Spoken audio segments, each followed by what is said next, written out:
Welcome to Real Estate Coaching Radio, starring award-winning real estate coaches and #1 international best-selling authors, Tim and Julie Harris.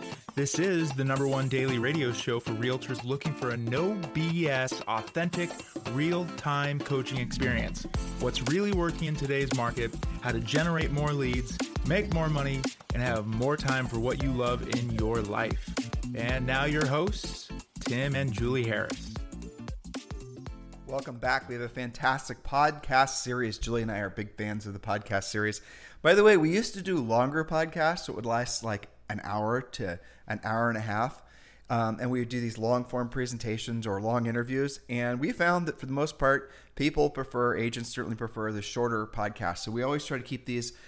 Very rarely do we actually succeed in this goal of keeping them around 30 minutes. Usually they're a lot longer. But why are they a lot longer? Because we don't want to leave anything on the table. We want to make sure that every single opportunity we have to say something that might inspire you, to motivate you, to get you into action, we're going to say it. And so a lot of times it takes a long damn time. Well, it does. So we have tried to give you bite-sized pieces to, again, educate you, motivate you, and make it so you can get into action every day after every podcast. So the title of this series that we're doing over the next few days is your 12-Step Realtor Survival Guide. So 12-Step Realtor Survival Guide. And this is in response to a lot of agents who have been emailing us and calling us and messaging us on Instagram and all other forms of communication, asking us about what they should do. And I have to say, most of the communication we've been getting has not been from newer agents in panic mode. It's been from more seasoned agents, but we're going to talk about all of that in a second. And then Julie and I are going to give all you guys 12 specific steps of what you should be doing to really prepare yourselves for this shifting housing market. And let me start out by saying, in case you're starting to feel tension build inside of yourself, do not allow that to happen. We're going to be giving you actionable items that are easy to do, practical and tactical, and they're not going to be anxiety producing. But let me start out by also reminding all of you, we have made our Premier Coaching Program free for the first 30 days. This is something that, frankly, it's taken us about 18 months to retool all of our coaching, our entire coaching model, basically. We had to create all kinds of new systems and software and hire all kinds of different people. And, it seems like it's not a big deal, but the things that appear the simplest are usually the hardest. So what we've done is we've made our Premier Coaching Program basically for the first 30 days, guys. It's completely free to you. And all you've got to do is text the word Premier to 47372. Text the word Premier to 47372. And when you do that and you join Premier Coaching, and again, it's totally completely free. There's no obligation whatsoever. You get every single weekday a coaching call, a semi-private coaching call with a Harris certified coach, you and the coach. And you're going to absolutely positively have direct contact with some of our best coaches we have in our business. You're going to get a DISC personality test. And that is that personality test that is for sale in various places online for usually starting around $100. But you're going to get that for free. You're going to get scripts. You're going to get plans. The thing that I'm really anxious for all of you guys to get, because it's the thing that's going to have the most impact on you, is the 90-day survival guide. You get that. Is that what you called it? Well, there's a 90-day massive action plan, and then there's a survival plan, and of course the treasure map. And we explain the differences between each of them because agents come to us at different levels. Okay, so not only do you guys get all of this, you get the coaching, you get a whole bunch of scripts, everything, really everything that you need to position yourself for this shifting market, and it's free. We've wanted to do this for a long time. Like I said, there's technological limitations that have prevented us from doing it, but now all of you can join Premier Coaching for free.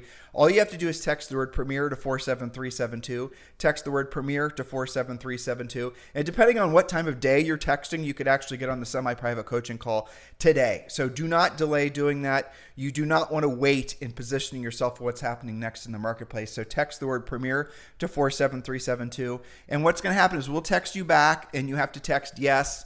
And then you're going to get the link, and you can just go ahead and join Premier Coaching. When you click moving forward, when you text Premier to 47372, when you get the response back and you click on that, you're then going to go to the page that explains everything that you get for free, which should frankly be a no-brainer for all of you. And then you're going to go ahead and enroll and become, become a Premier Coaching member. So do that urgently. Text the word Premier, Premier, to 47372. If you're listening to us right now on your mobile phone, you can go ahead and do that. You don't have to wait for the podcast to be over. Just go ahead and text the word Premier while you're thinking about it to 47372.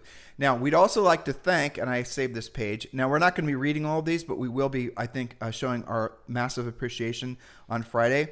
There are dozens of you who have submitted 5-star reviews specifically to iTunes, and we sincerely appreciate it. I'm thinking of you, Nate Hicks. I'm thinking of this person who didn't leave a name.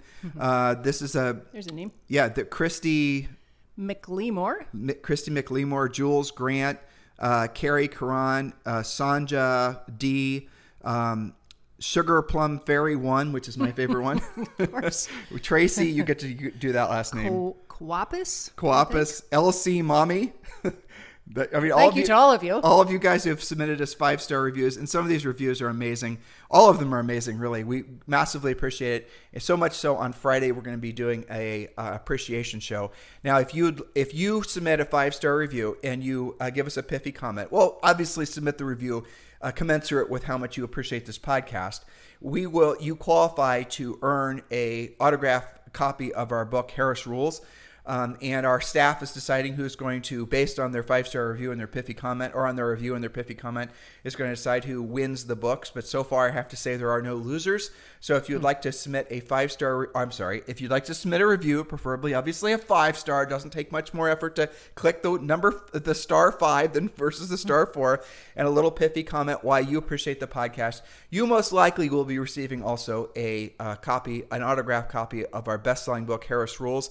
If you have submitted a review and your name wasn't on the podcast, like we were just saying, like for example Tammy510 and all the others that have done it, please do email tom@timandjulieharris.com, Tom, T-O-M, @timandjulieharris.com, and in the subject line just put 5-star review and then put your name, and then if you're technologically apt, just go ahead and drop in your review too, so we can match the reviews to the people, to obviously those of you who are going to get a autographed copy of our book. All right, so again, thank you for all of you who have continued to make this number one listened to daily podcast for real estate agents in the nation. All right, so Mrs. Harris, yes, without any further delay, your 12-step realtor survival guide. What are we talking about? Well, get ready to take some notes. Here's the question that's on all of your minds. Is there a housing bubble that is popping, which will result in a housing crash?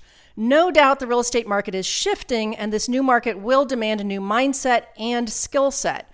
On this real estate coaching and training podcast, you're going to learn the 12-step real estate market survival guide. And again, this is going to be a podcast series of several days, the 12-step realtor survival guide. It's based on a coaching client and podcast listener, many of your feedback, actually.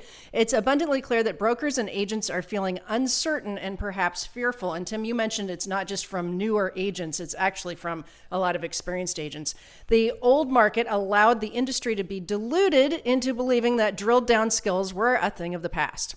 In the old market, agents and brokers spent billions of dollars on mostly dubious things. No way to really truly know the effort and money spent was working to produce the desired result. When we say dubious, that's what we mean. It's hard to tell what the result actually was, like buying buyer leads, branding, marketing, paid lead generation, team building, social media, and becoming an influencer. In other words, agents never had to accept the reality that if you want long-term increasing levels of success, that you must learn to do what you don't want to do when you don't want to do it at the highest level. So go ahead. This is a story that actually what Julie's about to read is something you might want to scan that first in case I have any grammatical errors. Yep, you don't trip over them. Yeah, but this is something that Elon Musk just recently came out saying. Elon Musk is buying Twitter, and he was essentially concerned that it turns out that at least 25% of all the accounts on Twitter are fake. That's right. Why am I sharing this with you guys? Because this is really the best, I think, most current example of why a lot of the things that you guys are being deluded into believing are going to earn you business really don't. And this is a really salient example showing you specifically the fallacy of the concept of branding. That's right. Very timely and factual. This is the tale of Twitter. According to Elon Musk, 25% plus of all accounts on Twitter are actually fake. Fake, meaning that they are not actually humans, but they are software like bots. These bots comment on posts. They're designed to perform as if they were humans. This should send chills down the spines of all agents and brokers who believe in online-based branding. Bot is short for robot. So basically, it's a software program that will go and, I'll give you guys an example. Julie and I did a podcast interview with Peter Schiff, and Peter Schiff is trolled all the time by other people that are essentially basically crypto people troll him. And so what it's believed, and frankly, if you read the comments on the interview we did with him, there are bots, people that have designed software that is designed, again, to go out there and emulate, copy human behavior. So they'll open up a fake account on Twitter, not on Twitter, just Twitter, but Facebook, Instagram, all these accounts are full of bot accounts. And then these bots, every time they see the word, say, for example, Peter Schiff in that example, they'll go out and they start fake conversations with other bots. And if you read the comments on the Peter Schiff interview, you'll see what I'm talking about. It is hilarious. Go on YouTube and put in Tim and Julie Harris Tim and Julie Harris, Peter Schiff, and you'll see. So you'll see one bot will put up some comment, and then there'll be like 5 other bots that pop on and react to whatever that comment was. And if you read them, they don't really make any sense. But what they're trying to do is essentially create this, because most people aren't reading for content. They're just reading Peter Schiff, and the Bitcoin people, using that as an example, maybe weren't big fans of Peter because Peter's not a big fan of Bitcoin or crypto in general. I'm just using this as an example. We sure as hell don't want to get into a conversation or a debate about crypto. But I'm just explaining to you guys that what these things are is they're designed to influence they're basically designed to influence you. They're designed to influence your opinion. They're trying to fool you into thinking one way or the other. And politics is the place where, frankly, a lot of these things are being used for, let's just use the word evil. Yes, but also your spending behavior and your trends and tendencies, right? So, for example, agents, as well as millions of businesses, were perhaps duped into spending money on, quote, impressions. The story went something like this. Branding marketing company, invest $10,000 into building your brand on social. Over time, your brand will allow you to better leverage time, and people will see you as the expert, you as the go-to for their real estate needs. Sounds familiar? Of course it does, because thousands of companies have been selling some form of branding to agents for well over a decade.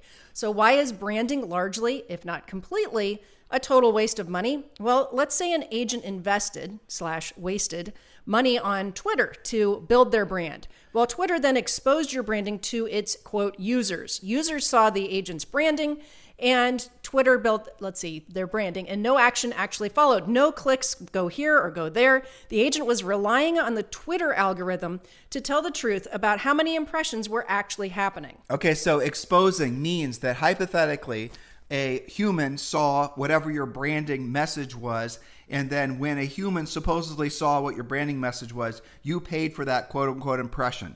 Now, a lot of you guys know all this stuff already, but the reality of it is if you think about it, how can that possibly be real? I mean, really, how you as a ad buying consumer, how can you possibly ever truly know that whatever, Twitter as an example, using, Elon claiming 25% plus are fake. How can you actually know that those impressions aren't complete and total fakery? Well, I guess now we're discovering that they are. So what is the value of what they're calling an impression in the first place if there's no action that follows? So what is the value of an impression if the accounts were fake? Bots, quote, allegedly saw the impression and then the agent was charged. I mean, how would you ever even prove any of this? And when I think of impressions, I think of, driving by on the freeway and I had an impression. My eyeballs saw a billboard, but then I ignored it. I didn't do anything about it, but somebody paid for that billboard for the impression that they were charged for. It's basically the difference between it's what Julie and I always drill down on. You guys, longtime listeners, you know what I'm about to say.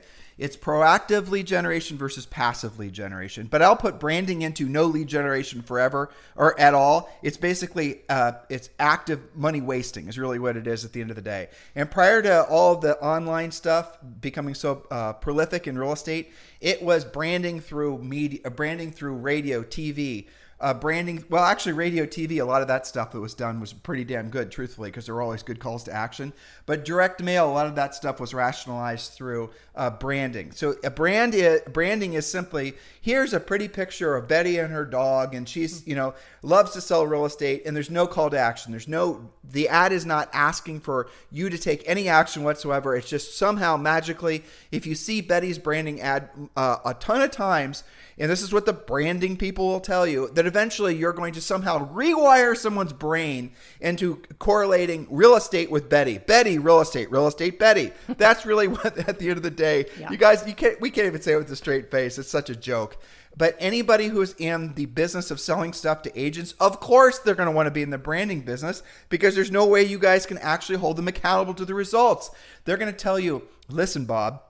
Here we go, old Bob again. Listen, Bob, the reality of it is that you need to build your brand. All your competitors have powerful brands. If you don't spend unaccountable amounts of money with our branding company, who's to say whether people are ever going to think of your name? But we know statistically that virtually every real estate transaction doesn't come from branding. It comes from other sources, which we're going to drill down on this podcast. But the reason Julie and I are explaining all this to you guys is because the macro trend and that means the large trend of the things that we just were sharing with you, the team building, the paid lead generation, the marketing, the branding, the social media, the becoming an influencer, that pressure that some of you guys have felt to become influencers, all that stuff is largely going to come to an end. Because here's what happens. In a market like this, whether you do it voluntarily or you wait too long and you do it involuntarily, you're going to have a reckoning with your expenditure. You're going to look at what you're spending on your business, and hopefully you do that before you have to, and you're going to say, does this actually produce a result? Now the problem is if you've been doing something like, say, for example, branding for a long period of time, it is emotionally almost impossible to stop doing it, because in the back of your mind, you're like a gambler. You're hoping, I'm going to keep on placing bets. Every month you're going to spend more money. I'm just this close to having this branding vision, and you might even actually go to the point of rationalizing that it's working, because someone's going to say, hey, Bob, I saw your ad on Facebook, or I saw you on Instagram. I saw you here. I saw you there. And you're thinking, yes, it's working. But the reality of it is that person, had you asked them for the business, would have given you the business in the first place. All you're doing is wasting money. If you really want to, and here's what happens again. You have to do your branding because you're too busy. Your time is too valuable. So let the branding build your brand, and then eventually you'll become, essentially people, you've rewired their brains that Betty equals real estate equals Betty. Well, the way you really do that ultimately is you proactively lead generate, and then you actually produce the result for the customer. And then the customer is happy with the result you produce. And then when you ask, they'll send you referrals. And then you keep on doing it. That's how you actually build a business. You can't take shortcuts. This whole era in the real estate industry of becoming an influencer is largely coming to an end. There'll be a place for it. It will bubble back up again, but it's going to be after this next super cycle in real estate, which is what we're already experiencing as inflation and higher interest rates start to take hold in the market. So remember that the market is moving fast. The question to ask yourself is, are you learning, changing, and evolving to meet the new market? Or are you simply hoping that your old approach will work, or that the change won't come to your market?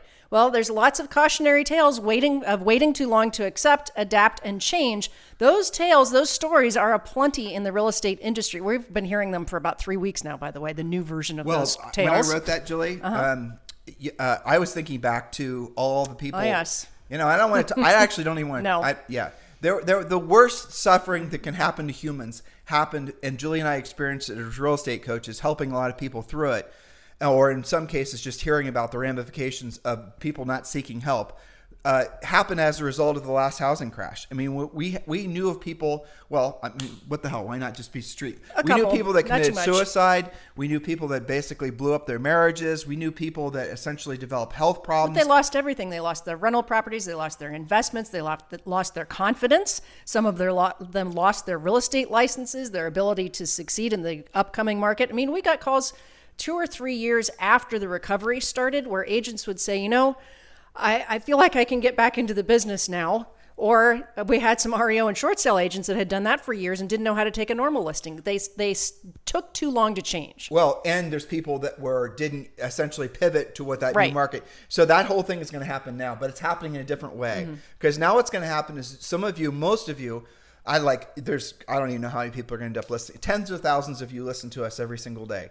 There are probably realistically less than 10% of you that were actually actively selling real estate from say 2000 and any time before like 2008, let's say. A vast majority of you have never experienced what a stable or a normalizing or whatever you want to call it. Even a transitioning market, they haven't really been through. You guys have only experienced an upwardly more essentially a seller's market that's constantly building momentum. That's been your only experience in real estate. And so you haven't had a lot of skills. And that's the reason a lot of these Weasley marketing companies and other sorts of companies have snuck into the industry. And some of them call them FinTech, and there's others a little and they got venture funded, and they now are selling agents leads and CRMs and all this other stuff. All of those companies are going to be weeded out faster than you can possibly believe. And we're going to talk about that a little bit too over the next few days. But the reality of it is we are through, the herd is going to get thinned. And Julie and I are not believers that this is going to result in a bunch of agents leaving the business. What it will result in is fewer agents doing transactions, but there will still be millions and millions and millions of transactions to be done. They're just going to be done by largely different people that were doing them before. And the ones that are going to be doing the vast majority of the transactions are the ones that were willing to say, okay, I see what's changing. I am experiencing it. I'm seeing it. Tell me what to do. Okay, now that Tim and Julie have told me what to do, now I'm going to do it. Now there'll be agents, which is what we were trying to express before, that ask for help or take direction or frankly just follow common sense. You guys know what we're telling you here. It's common sense. We're telling you not to spend money on things that don't give you results. I mean, that should be something that all of you intuitively know.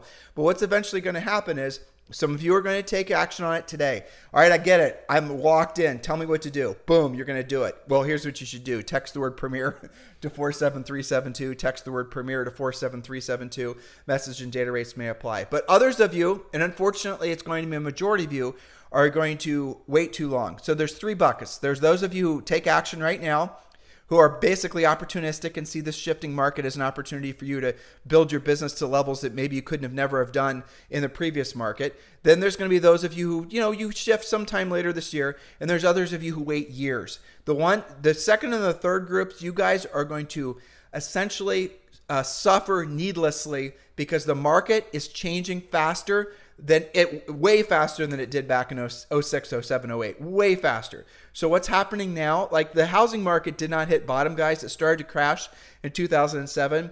It didn't actually correct or start to correct until 2012. So you think about how long that is in, real estate. That's a long damn time. But what we're seeing now is consumer behavior has changed in less than 60 days. It did not change that fast back in 2007. It's changing fast now. And during this next series of these points we're going to be making, we're going to tell you what to expect. We're going to tell you how consumer behavior is going to result in different agents winning, and some of those that are still addicted to branding and being fake influencer and leaning on somebody else's Lamborghini and taking a picture of it and putting it on Instagram and thinking that somehow that branding is going to attract people to you. Those are the people that are going to needlessly suffer because they've have not accepted or frankly learned that if everything you want in life, and it is everything, unfortunately, is on the other side of doing what you don't want to do when you don't want to do it at the highest level. Exactly. So over the next 12 to 24 months, every one of you, every agent and every broker has to learn what this new market requires, or you will needlessly suffer. And that suffering is real, and we're already seeing that happen. Some of you guys suffer from fear of the unknown, and that's why we educate you, motivate you, and get you into action. Remember, last week's podcasts were a big bunch of education of what to expect and what was actually happening, based on fact, not based on headlines. The groups of agents that frankly I'm worried about the most, there's no reason for us to hold anything back, are brokers, any size brokers, and agents that have a team. Yes. Those are the two groups that are generally speaking carrying the most unnecessary overhead that they're going to take too long to shed. New Totally agents agree. or agents with maybe one virtual assistant type assistant, those guys are going to be the most, assuming they're going to be versatile and they're willing to adapt and pivot quickly, they're going to do great. Totally agree. And I'm already hearing that on lots of coaching calls. Those are the ones that are actually excited. They have zero level of freak out. Yeah, because they have zero level of unnecessary expense and they can obviously move to where the market is. But you're right that largely those are the agents and brokers who had actually experienced a major shift and changed their ways going through this current market and didn't pick up a whole bunch of expenditure, built their skills instead, and have actually been waiting for this shift. The teams and the brokers are the largest group of people who are contacting us about joining our eXp Realty group. True. By far. And if you guys are wanting to pivot to eXp Realty, if you're looking for a sponsor who will actually be very proactive in your success at eXp Realty, not just as a practitioner, but also with building a revenue share group or all the other benefits that come with being an eXp agent, Julie and I are formally applying for the job of being your eXp Realty sponsor. So just text me directly. And yes, this is my real cell phone. I probably get 3 or 4 texts a day. People, even though I say it on the podcast, that's my real cell phone. Yes. They assume it's like a bot. No, not a bot. Not what we were talking about was Twitter. It's real Tim. Exactly. And well, sometimes I mess with them and act like it is. But in any event, yes. So if you're ready to join eXp Realty, if you've not chosen a sponsor and you're looking for someone that's going to be very proactive in your success, feel free to text me directly, 512-758-0206. I will suggest anybody who has a team, anybody who has a broker, text me so we can at least compare. Well, frankly, we can have a coaching call, you and I, and we can talk about what your existing business model is, and we can compare and contrast to what eXp Realty is, and then you'll make a numbers-based decision, not an emotional decision on what direction you should be going. All right, so we're going to get to our 12 points, and today we're going to go through the first 4 points. All right, so this is your survival guide. Get ready to take some notes. Point number 1. Now is the time to price your listings based on your seller's motivation. Notice I didn't say throw another 10 or 20% on top of your last best comp. We're going to base the pricing on the seller's actual motivation. Now, this means that you absolutely must, 100% of the time, use the seller's pre-qualification script. Whether you're listing your mom and dad's house, an unrepresented seller, otherwise known as for sale by owners or FSBOs, or a referral from a past client, doesn't matter where the source came from, you must ask the same questions every time. This is a serious skill check for you. A listing where the seller has to sell within 6 months has a different pricing strategy than one that's got to be in contract in the next 2 weeks, and you can't treat all sellers the same anymore. Now, those of you who've been in the business for a long time, your skin's crawling a little bit because Julie said price your listings based on seller's motivation, and that is absolutely not our normal coaching. Normally, it's price listings based on the actual market value, but the reality of it is we are not yet into a new market. This is going to be a seller's market, believe it or not, for quite some time. And so you do have to fully pre-qualify the seller, know what the seller's motivation time frame is. But what a lot of you are doing is you're not asking all the questions. And again, we shared with you last week our buyer pre-qualification script. Make sure you listen to that one. And available on iTunes, Stitcher, Spotify, and also you can listen to the podcast over on our main website, timandjulieharris.com. But it's really critical that you understand in this, we're not to the point where you should even remotely think that you're going to turn a seller down because you think the seller is overpriced. And they might very well be overpriced. You cannot lose the listing because you think the seller is overpriced, but you at the same time must know what the seller's motivation is. And then what we do is we teach you how to create a time frame where the price can be adjusted to meet the buyer's expectations. You do not ever say lower the price to a seller. That will get you fired every single time. Yeah. You're going to Mr. Seller, here's the script basically. Mr. Seller, listen, I understand after seeing the house why you feel the house is worth $625,000, even though the market's telling us it's worth $550,000. I completely understand after seeing the house. It is a wonderful house. And frankly, Mr. Seller, this market is changing fast. So let's go ahead and price the house today at $625,000, absolutely positively. And with energy and enthusiasm, we're going to put all energies behind getting that price or higher. But let's agree that after 2 weeks or 10 showings, whichever comes first, if we don't have a real written bona fide offer, that will reposition the house on the market so we correctly reflect the buyer's expectations or the market's expectations.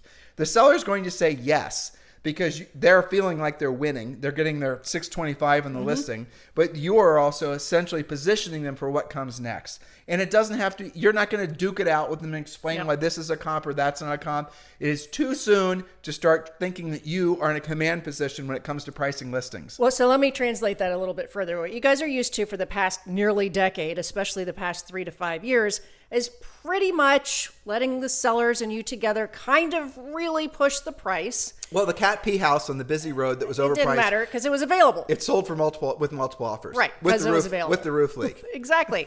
And for a lot of listings, you could get away with that, and it actually still would appraise because there's another comp down the street that just came and did the same thing. And you didn't really have to have these conversations. You could roll the dice, and most of the time you were winning. What we're cautioning you now is to simply lightly set some different expectations. If it doesn't sell in 2 weeks or 10 showings, that you're going to adjust the price possibly. Not that we're going to cut/reduce or anything dramatically, and you're not going to freak the sellers out by overdoing this. So it's all about knowing how to use nuanced language when you're talking to sellers in any market. Sellers require higher level hand-holding than, say, for example, working with buyers. And by the way, if you guys are new to our podcast, we are enormous advocates of you being prominently a listing agent. This market should be, I think, the best reason why you want to be a listing agent. It's just going to get more challenging on the buyer agent side of things. But yes, you do have to have a skill set. With working with buyers, it's mostly an emotional type relationship. It's physical labor. And working with sellers is mental labor. Working with sellers requires skills, thus the mental labor. It requires Dr. Phil meets essentially the science professor, knowing what to say and how to say it. Working with buyers is largely, at least in this past market, has largely been a social endeavor. The house sold itself because the buyers had a serious case of fear of missing out or FOMO, which, by the way, was the correct stance for buyers in the past market, especially with mortgage interest rates being where they were. Now it looks like they're going to be close to 6% soon. Everything is changing. The increase of price of homes is taking out a lot of these mostly lower end buyers, and that is devastation for a lot of them to ever have a chance of building long-term wealth. We have done a podcast on alternative forms of financing, different ways you can get different things done. So make sure you go back and listen to that podcast. Point number 2, Julie. Point number 2, know your market conditions cold. Why? You haven't had to worry about it that much before, but you have to work hard to set realistic expectations for each client you're working with, educating them on what to expect, whether they're buyers or sellers, all while making sure you don't lose the relationship by overdoing it. Remember, this is a shift, not a crash. Have the skill to explain the difference based on facts, not based on conjecture or salacious headlines or some quote TV, news show. You have to know what's actually happening in your own personal market conditions. And that can be different. You can, basically you're becoming a mini coach for your prospects and clients, letting them know, it is shifting what buyers may have to do to actually win on a contract. In some markets, we're seeing that you can actually have a home inspection now. You don't maybe have to waive an appraisal, but maybe the city next to you, that still is going on. So you've got to know your own personal market conditions. We talked about that last week on that buyer series. Yeah. But really the big takeaway here is when you hear these headlines, make sure you read the article. Don't just rely on the headline, because what you're going to discover is they're essentially, and this does totally make sense, that the amount of appreciation and inflation in houses, because there's going to be less demand, is going to start leveling off. But Julie and I did a great podcast on we thought it was great. Based on the feedback from all of you, it was great. But the 15 reasons why there will not be a housing crash, make sure you listen to that one and really drill down on those points, because there's not going to be a housing crash. But what there most likely won't be is double-digit home appreciation, as there has been. I mean, over the last 12 months, 25% appreciation in the average American home. Which is unheard of. That's not normal. I know you guys kind of feel like it's normal because it's been, between 10 and 25% for several years, but that is not normal. So there's a big difference between less home price appreciation versus home price depreciation. Well, let's talk about that in case they don't understand. So if your buyer buys a $500,000 house, it's now projected that the appreciation, the inflation on the house is only going to be 6 or 7% this year. Oh no! So the house is going to go up $30,000 or $35,000. If you actually again, that's less than it was a year ago. A year ago, it had been 25%. But the point is, it's not going the opposite direction. Not going to lose money in the house. They still want to buy a house. They still want to lock in a long-term interest rate, because it's going to be less expensive for them to own the home than for them to rent. But the real reason, the long-term advantage of owning real estate is the single largest delineation, or if you want to know what creates long-term family wealth or personal wealth, it's owning a home. That's the number one reason why somebody is or isn't having any resemblance of financial security long term. Real estate, the purchase of a home, pays you in many different ways. And that's always been true, but it's even truer now than it ever has been. And even with rising interest rates, even with the market being like it is, it's going to be true going forward for all the reasons we talked about in that previous podcast. Again, 15 reasons why there is no housing crash. Point number 4. Point number 3. Sorry. That's okay. Understand the ratio of your effort versus the results that you're actually getting. I'm going to read that again so you guys can write that down. Understand the ratio of your effort versus the results that you're actually getting. Not all lead generation is created equal. If you cannot directly track a paycheck from what you're spending your time and money on, why do you keep doing it? Are you proactively lead generating with a predictable and duplicatable outcome? Or is your business running on FOMO, fear of missing out, and hopium that worked until recently? How do you know the difference? Well, skilled agents track their efforts and they focus on the most effective techniques. This is a hot topic in our Facebook Live daily sessions. In our Premier Coaching. But here's the bottom line. When you attend Premier Coaching, when you participate in Premier Coaching, and you learn what to say and how to say it, and you're then confident next time you have a conversation with the seller, preferably a seller over a buyer, but it is what it is. I mean, just knowing what to say and how to say it, how does it make you feel? Does it result in you having a higher, more productive conversation?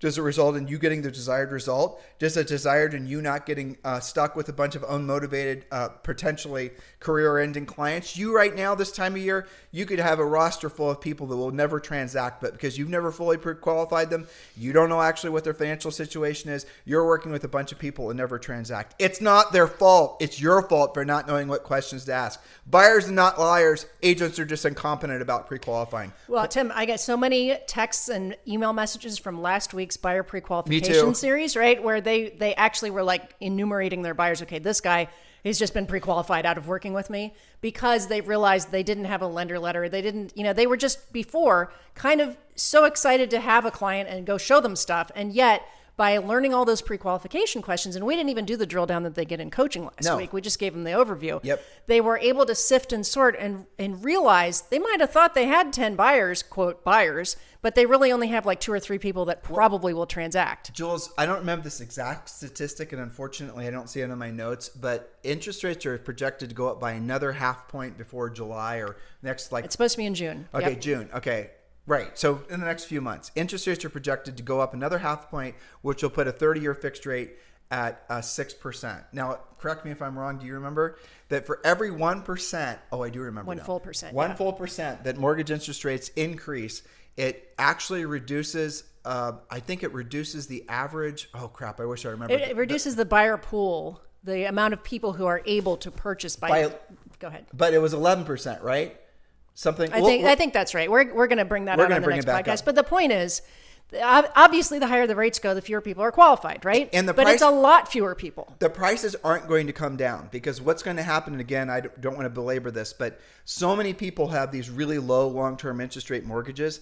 They're going to stay put. They're going to be in these houses. And again, when Julie and I started selling real estate, we saw a lot of people like that. The normal cycle where people were moving up from one house to another, the sort of habitual moving every 4 or 5 years, that was something that happened really after when interest rates started to go down again, because they could roll their equity from one house to another.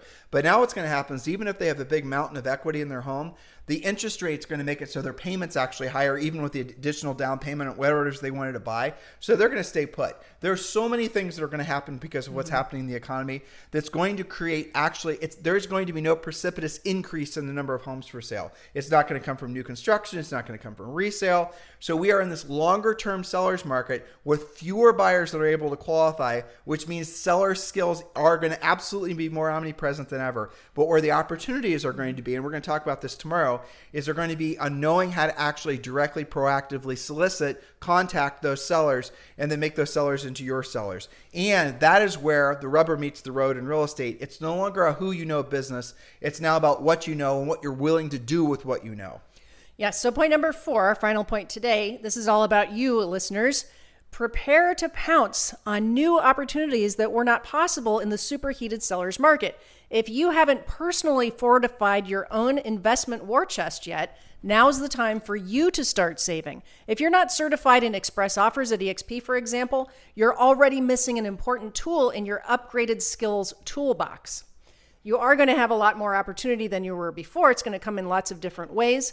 Some of this is coming from builder inventory. I see a little bit of that increasing. Some of that's going to be using things like express offers, where you basically act like an iBuyer and see whether a seller is interested. We have had coaching clients already have success with this, mostly with the most motivated sellers who do have some fear of missing out. They want to get it done right now. They're not interested in testing the market out. And yes, they probably will take a little bit less out of convenience, but that's just one tool in your toolkit. Rent to own, lease to own, owner, assuming the seller's mortgage, assuming the mortgage usually it's the seller, and Julie was right when she was talking about this a couple of weeks ago. The mortgage, you can assume somebody's mortgage with release. In other words, you have to qualify. Mm-hmm. Usually it's just based on your credit, and there's going to be some qualification necessary. All these things are going to start coming into play in this new market. You're going to have to learn not just how to survive in this market, but thrive in this market. But the opportunities, because you'll know what other people don't know, the opportunities for you are going to be extraordinary. When you can do things that other agents can't do, you become like a Marvel comic book character. You really do. People won't know why you're transacting, why you're so successful. They won't understand why Bob just went from an average to low producing agent to now he's a top producer. It's because Bob learned how to do things that other people weren't willing to do. Well, here's the difference. Imagine a toolbox, right? We've all been to Home Depot and you have like the little hand-carried toolbox. That's the previous market. You had like a screwdriver and a wrench and a hammer. That's really all you needed because, everything was kind of the same. Most people qualified. Everybody had equity. And every screw was a Phillips that turned to the right. And every hammer, everything took like 2 whacks to basically hammer. Basically, you had hardly any tools and you really didn't know how to use them. Yes. Well, now is that ginormous tool chest sitting in the back of your grandpa's garage that he has collected years after years of experience and dealing with lots of different situations with lots of different people. The amount of tools that you need going forward has just massively increased. The variety of skill. It used to be that virtually every appointment you went on, if we're being honest, there were like 3 or 4 different types of deals. They were all fairly similar. Everybody had equity. Everybody was really excited to move. They probably knew they were going to compete, but they also were going to get a really kick-ass interest rate. It was basically the same. Now you're going to have a bigger variety. And the thing that I'm excited about, even though all reports are saying that we're not going to see a precipitous increase in inventory, a little bit more inventory, but nothing catastrophic. Remember, to just get to a balanced market, which is a 5 to 6 month supply, it would take 2 million additional properties for sale between new construction, resale, normal stuff you see in the MLS. 2 million. That's extremely unlikely. We're so far away from that. We're not going to see a lot more inventory. But the exciting thing is the sellers that are going to sell going forward are going to be dead serious. And you better have it together because they're going to be less likely to just list with you because you're buddies. Yep. And guys, listen, this market's going to be full of opportunity, but you're just going to have to read. That's the amazing thing about real estate, really. Mm-hmm. When I hear all this doom and gloom about, inflation is going to turn to unemployment and then we're we're all going to be, there's just different world and the worst case dystopian future that some of these people want to have you believe is actually going to happen, which by the way is all BS. But 99% BS. We still live in the greatest country ever in the history of humanity. And, there's no reason at all if you look at the United States as a business that's been around for a little over 300 years and you look to see where it started, right? With a bunch of dudes with wigs. And you look to see where it's come. If you think about what an incredible business opportunity that was. If you did the opportunity, like say the United States was a stock. If you'd invested in the United States 300 years ago, think how wealthy you'd become. This is still the greatest place in the world to live. And in our opinion, you are in the greatest industry, in the greatest country. Now, yes, Julie and I think obviously we're traditionalists. We love our country. We love this industry. But the simple fact is that you are in the right place at the right time, provided you learn the right skills, because you are selling something that everybody needs no matter what's happening. Real estate is something you always need to live someplace, whether you're buying a home to live in, upgrading, downgrading, or you're living in a place to rent. You're going to always need housing. That is never going to change. That is a non-voluntary expense. That is a required expense. Now, I want you to think about what in your life, and there's damn few things that are absolutely mandatory expenses that you're always going to pay. Your cell phone, arguably your car, There's going to be food. You do need food. There's going to be utilities. It comes down to maybe 5 or 7 things. Those are the 5 or 7 things that are not going to go away, and everything else you're going to cancel. You're going to cancel Netflix. You're going to, cut back on your cell phone thing. Maybe you're going to stop shopping as frequently. This is worst case scenario. This is what happened back in 07, 08, 09, right? People started going through these phases of cutting back on all their personal overhead, and then they got frugality fatigue, and the interest rates went down, things took off again. But the moral of the story here is you are in the greatest industry ever, as long as you have the skill set to make the most of what this market is demanding. It's just like talking to a seller about reducing their price. Mr. Seller, we have to reposition the house in the market so we correctly reflect the market's expectations. And we're telling you, Mr. Agent, you need to reposition your skill set on the market, in this market, so you correctly reflect what the market is demanding of you. And it is not difficult for any of you to do. Every single one of you can accomplish this goal. Just do it quickly. Please do not wait, because you're just signing yourself. Do not wait to see what's going to happen next.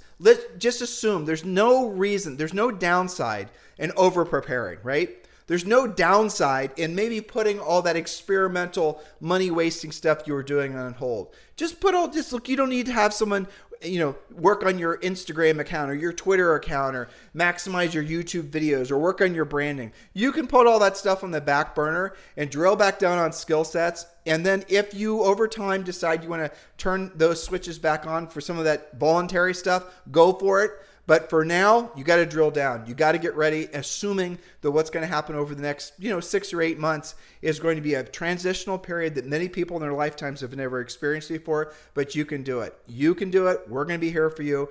We are a big community of folks that are going to thrive because of this market. We would love for all of you guys to join Premier Coaching. Text the word Premier to 47372. Text the word Premier to 47372. You can join Premier Coaching right now for free. Text the word Premier to 47372. And remember, message and data rates may apply. In the meantime, by the way, Julie, we did a terrible job today keeping to 30 minutes. How long do you think we've been doing the pod? I'm going to guess. I was going to say 42. It's 45. You guys have a fantastic day. We'll talk with you on the show tomorrow. This podcast is a part of the C-Suite Radio Network.